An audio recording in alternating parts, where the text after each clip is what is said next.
नमस्कार प्रिय दर्शक बंधुरा जीवन और दर्शन कथा यूट्यूब चैनेले आपनादेर सबाइके आबारो एकबार जानाई सुस्वागतम।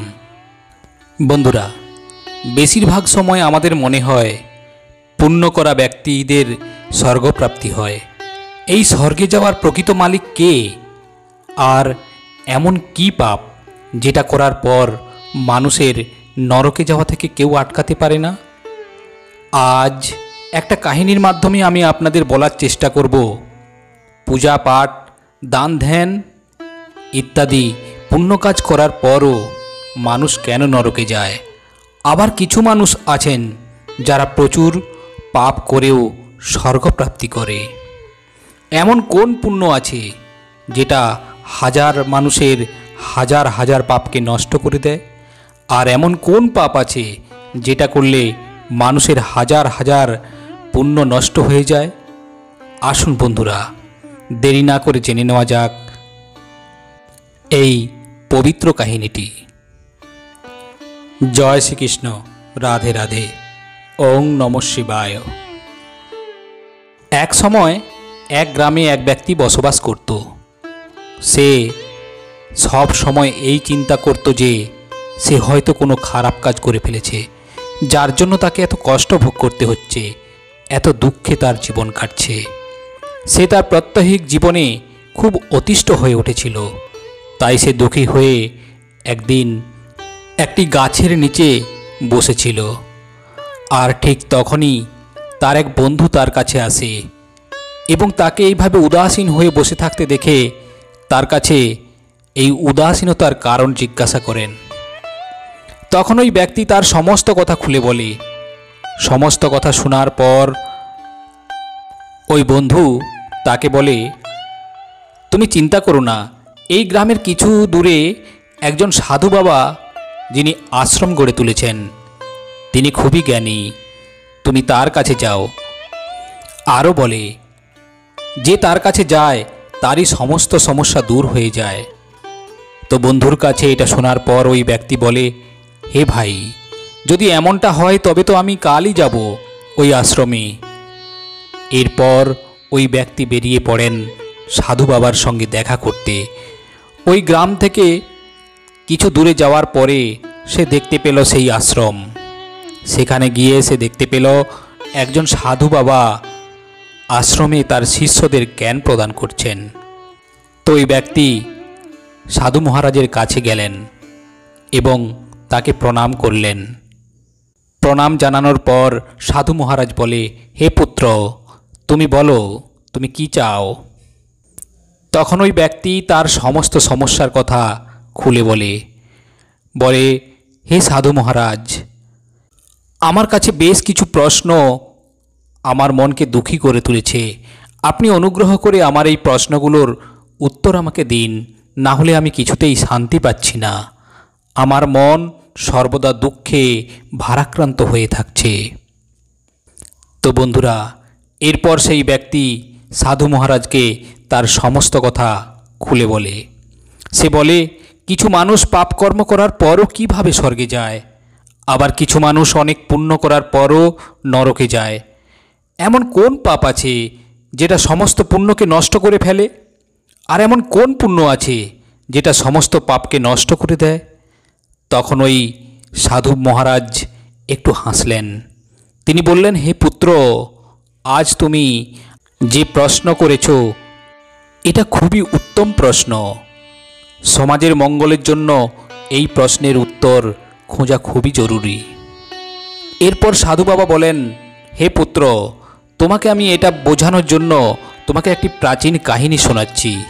তুমি মন দিয়ে এই কাহিনীটি শোনো। এই কাহিনী শোনার পর তুমি তোমার প্রশ্নের উত্তর পেয়ে যাবে। তখন ওই ব্যক্তি বলে, হে মহারাজ, আমি আপনার এই কাহিনী মন দিয়েই শুনব, আর এই কাহিনী আমার কাছে শ্রবণ অমৃতের সমান হবে।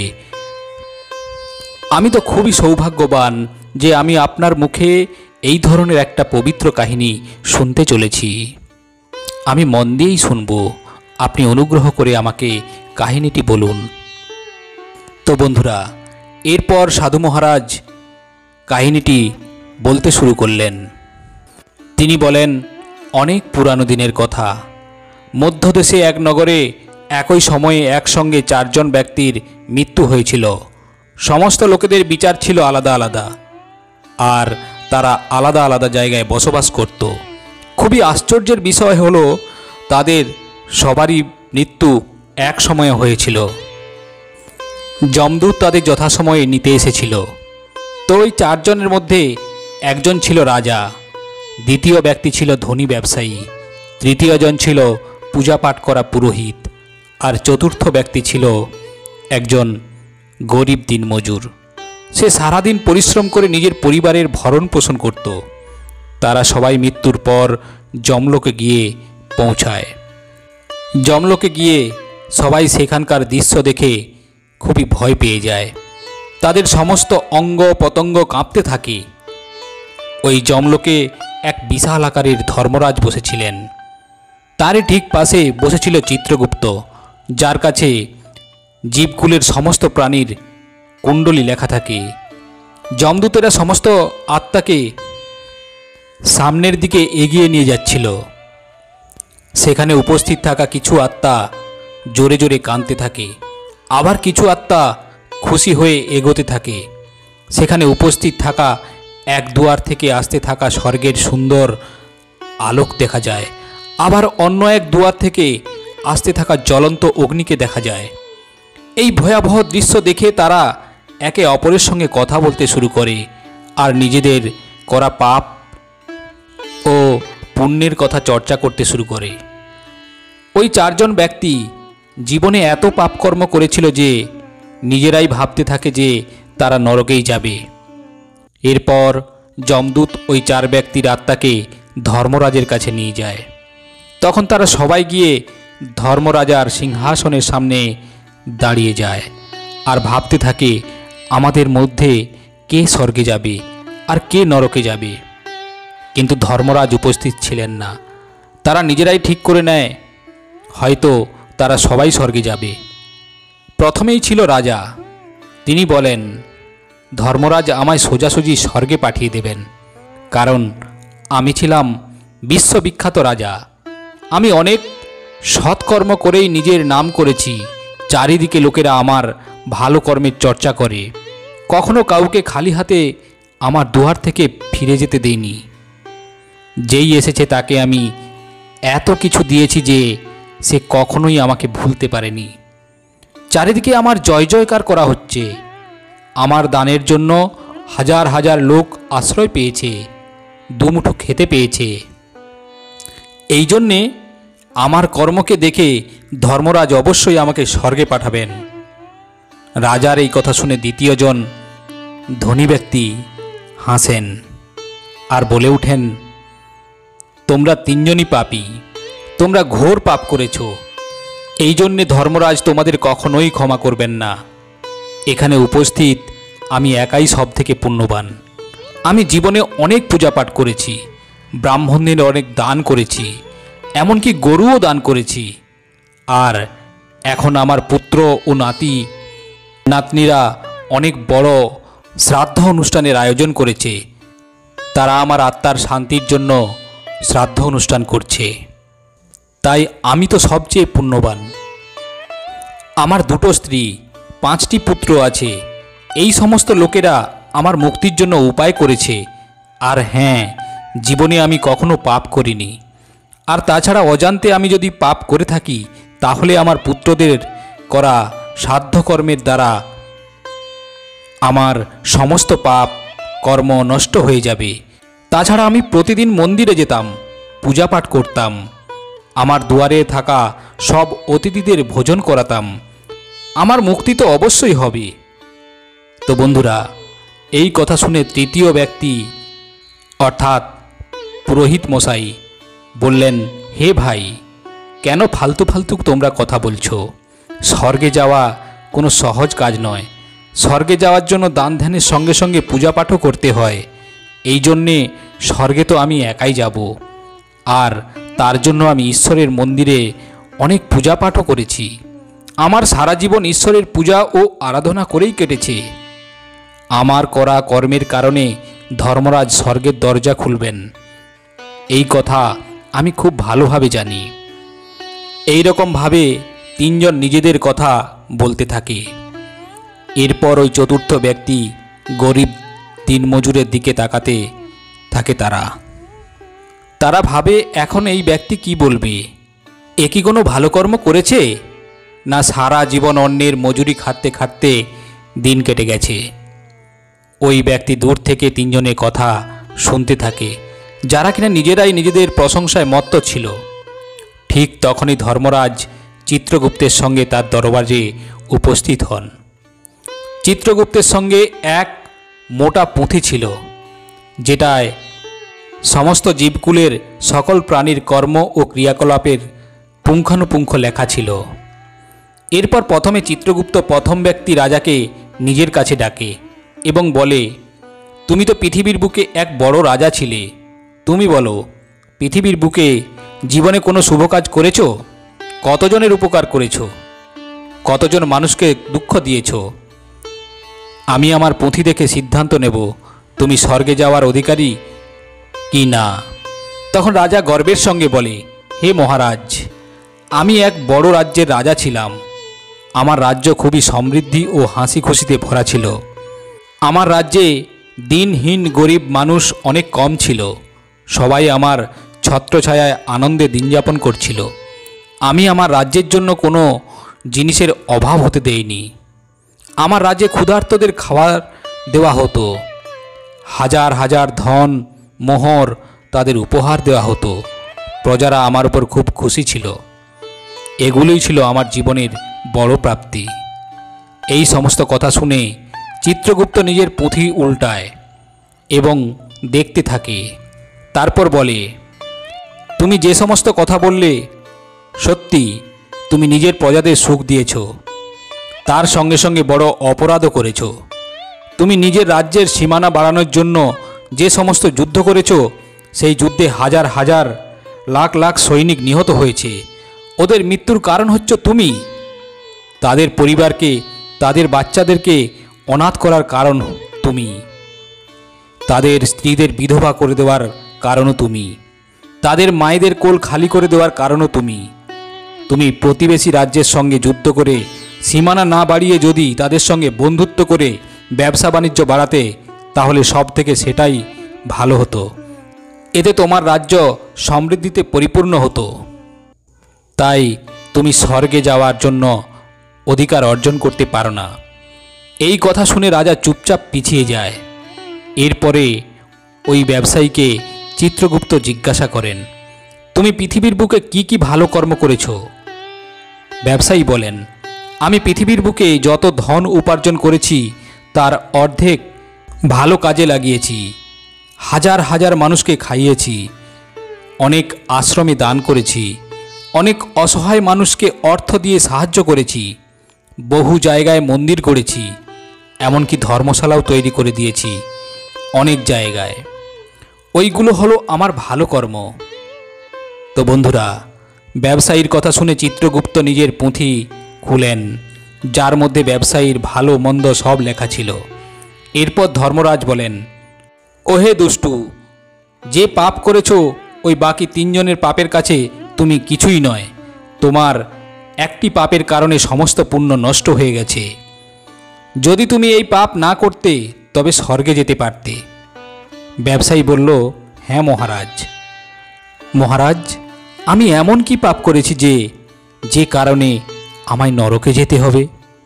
তখন ধর্মরাজ বলেন, ওহে দুষ্টু, তুমি মনে করো তুমি যেদিন ওই অবলা নারীর উপর খারাপ লাঞ্ছনা করেছিলে এই বলে যে তোমার ঘরে চুরি করেছে, তার উপর এটাও বলে অপবাদ দিয়েছিলে যে সে নাকি ব্যভিচারী ও বেশ্যা, আর সেটাকে সত্যি ভেবে রাজা তাকে মৃত্যুদণ্ড দিয়েছিল।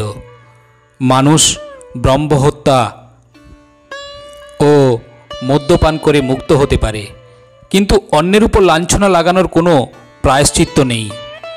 যারা অন্যকে মিথ্যা বলেন, সত্যটা জানার পরেও তাকে মিথ্যাবাদী সাজান, সেই জন সব থেকে বড় পাপী হয়। হাজারটা পুণ্য করেও তা চাপা পড়ে যায় না।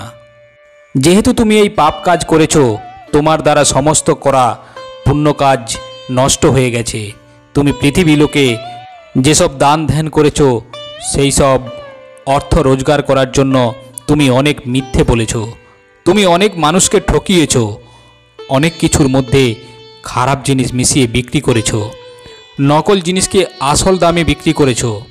তোমার এই কর্মের জন্য কত মানুষ রোগগ্রস্ত হয়ে মারা গেছে, কত মানুষ আত্মহত্যা করেছে। ওই সব লোকেদের অভিশাপ তোমার সঙ্গে আছে। তাই তুমি যা ভালো কাজ করেছ সেগুলো পুণ্যও শূন্য হয়ে গেছে। তাই এখন তোমার কোনো শুভকর্ম নেই, তুমি এখন স্বর্গে যাওয়ার উপযুক্ত নও। তো বন্ধুরা, চিত্রগুপ্তের এই কথা শুনে ব্যবসায়ী উদাস হয়ে পেছনে চলে আসে। এরপর চিত্রগুপ্ত পুরোহিতকে সামনে ডাকেন এবং তাকে জিজ্ঞাসা করেন, তুমি জীবনে কি ভালো কাজ করেছো বলো। তখন ওই পুরোহিত বলেন, হে প্রভু, আমি অনেক মানুষকে জ্ঞান দিয়ে পুণ্য অর্জন করেছি, হাজার হাজার যজ্ঞ অনুষ্ঠান সম্পন্ন করেছি, হাজার হাজার মানুষের ঘরে পূজাপাঠ করেছি, দিনরাত আমি ঈশ্বরের জপ তপ করেছি, হাজার হাজার বিবাহ করিয়েছি, হাজার হাজার শ্রাদ্ধ অনুষ্ঠান ও পিণ্ডদান করিয়েছি, অসংখ্য লোকেদের সঠিক রাস্তা দেখিয়েছি। এর থেকে পুণ্য কাজ আর কি হতে পারে মহারাজ? এরপর চিত্রগুপ্ত নিজের পুঁথি দেখে বলেন, হে পণ্ডিত, আপনার বলা কথাগুলো সত্য। আপনি বাস্তবে অনেক জ্ঞান দিয়েছেন লোকেদের, কিন্তু আপনি নিজেই সেই পথে চলেননি। আপনি অনেক পুজো অনুষ্ঠান করেছেন, সেগুলো আপনি নিজের স্বার্থে করিয়েছেন, ধন ও অর্থের বিনিময়ে সব করেছেন। আসলে আপনি ভীষণ লোভী ছিলেন, আপনি স্বর্গে যাওয়ার উপযুক্ত নন। ওই পুরোহিত উদাস হয়ে পেছনে চলে যায়। এরপর বেঁচে থাকে ওই গরিব অসহায় দিনমজুর ব্যক্তি। সে খুব অবাক ছিল, এতক্ষণ যাদের সে মহান বলে ভাবছিল তারা কেউ স্বর্গে যাওয়ার জন্য উপযুক্ত নয়, তাহলে আমি আর কি করে স্বর্গে যাব? এই প্রশ্ন তার মনে হতে লাগলো। আমি তো পূজা পাঠ জপ তপ করার উপযুক্তই ছিলাম না, তাহলে আমি কি করে শুভ কাজ করব? আমি তো কেবল পরিশ্রম করে মজবুরি করেই সারা জীবন পরিবারের ভরণ পোষণ করিয়েছি। ওই হতদরিদ্র গরিব ব্যক্তিটি এইসব কথা ভাবছিল। ততক্ষণে চিত্রগুপ্ত তাকে আওয়াজ দেয় এবং জিজ্ঞাসা করে, কিন্তু ওই ব্যক্তি আগে থেকেই বলতে শুরু করে, হে প্রভু, আমি একটা গরিব ঘরে জন্মগ্রহণ করেছিলাম, দান ধ্যান পুজো পাঠ করার যোগ্যই আমি ছিলাম না। তবে আমি ভালো কর্ম কিভাবে করব? আমি তো কেবল আমার পরিবারের ভরণ পোষণ খুব কষ্ট করে করতাম।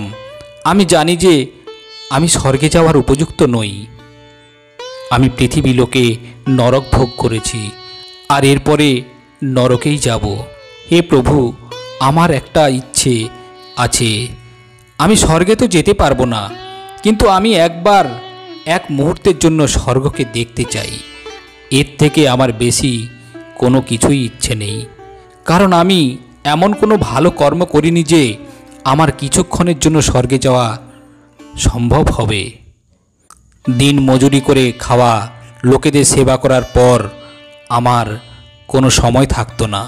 যেটুকু সময় থাকতো আমি আমার বৃদ্ধ বাবা মার সেবা করতাম, তাদেরকে খাওয়াতাম, স্নান করাতাম, জামা কাপড় পরাতাম। আমি তো মন্দিরে যাওয়ার সময়ও পেতাম না। তখন ওই গরিব মানুষটির কথা শুনে চিত্রগুপ্ত পুঁথি দেখে বলেন, তুমি মনে করে দেখো, জীবনে কিছু তো ভালো কাজ করে থাকবে। এরপর ওই ব্যক্তি ভাবতে থাকে জীবনের ক্রম অনুযায়ী সে কি কর্ম করেছে। তখন তার মনে পড়ে এবং চিত্রগুপ্তকে বলতে লাগলো। তার মনে পড়ে একদিন তার ভীষণ খিদে পেয়েছিল, সে রুটি খাওয়ার জন্য বসেছিল। তখন সেখানে এক দুর্বল কুকুর এসে পড়ল। সেই কুকুরটি ভালোভাবে চলতে পারছিল না। সে এসে আমার সামনে বসে পড়ে, খুব অসহায় দৃষ্টিতে আমার রুটির দিকে তাকিয়ে থাকে। আমি বুঝতে পারি ওই কুকুরটা খুবই ক্ষুধার্ত। তখন আমার ভেতর থেকে একটা আওয়াজ আসে, এই অবলা প্রাণীটাকে না দিয়ে আমি কিভাবে খেতে পারি? আর আমি ওই রুটি কুকুরটিকে খাইয়ে দেই। সেদিন আমি না খেয়ে সারাদিন কাজ করেছিলাম। এরপর ধর্মরাজের মুখে চোখে ভীষণ খুশি খুশি ভাব দেখা দিল। তারপর তিনি ওই গরিব ব্যক্তির হাত ধরে খুশি মনে সম্মানের সঙ্গে তাকে স্বর্গে নিয়ে যায়। এরপরে তিনি বলেন, বাস্তবে তুমি হলে সবচেয়ে স্বর্গে যাওয়ার মুখ্য অধিকারী। অসহায় প্রাণীদের উপর দয়া দেখানো হলো অত্যন্ত ভালো একটি কাজ। যে মানুষ নিঃস্বার্থভাবে কর্ম করে সেটাই হলো সবথেকে বড় পুণ্যকর্ম। নিঃস্বার্থভাবে জনকল্যাণের জন্য একটি কাজও আপনার বহু পাপ থেকে মুক্ত করে দেয়। আর লোভ লালসার বশবর্তী হয়ে মানুষকে শুভকর্ম করে তার ফলস্বরূপ কোনো কাজ আসে না। মনে রাখবে, অন্যের থেকে ধন দৌলত ছিনিয়ে নিয়ে পুনরায় তা দান করলে কোনো পুণ্য কাজ বলে বিবেচিত হয় না। তাই বন্ধুরা, স্বর্গে তারাই যায় যারা নিঃস্বার্থভাবে এই জগতের সেবা করেন। যে কোনো ব্যক্তি এক পয়সা দান না করেও যদি নিঃস্বার্থভাবে অন্যের সেবা করেন তাহলে সেটাই তার মুক্তির রাস্তা নির্ধারণ করে। তো বন্ধুরা, আশা করি আপনি এই কাহিনী থেকে কিছু শিক্ষা গ্রহণ করতে পেরেছেন। আর এইভাবে শিক্ষামূলক আরও কাহিনী শোনার জন্য চ্যানেলটি সাবস্ক্রাইব করে সঙ্গে থাকুন। আর হ্যাঁ বন্ধুরা, ভিডিওটি আত্মীয় বন্ধুবান্ধবদের শেয়ার করে দেখার সুযোগ করে দিন। আজ এই পর্যন্ত, আবারও আসবো পরের ভিডিও নিয়ে। ততক্ষণ ভালো থাকবেন, সুস্থ থাকবেন। নমস্কার।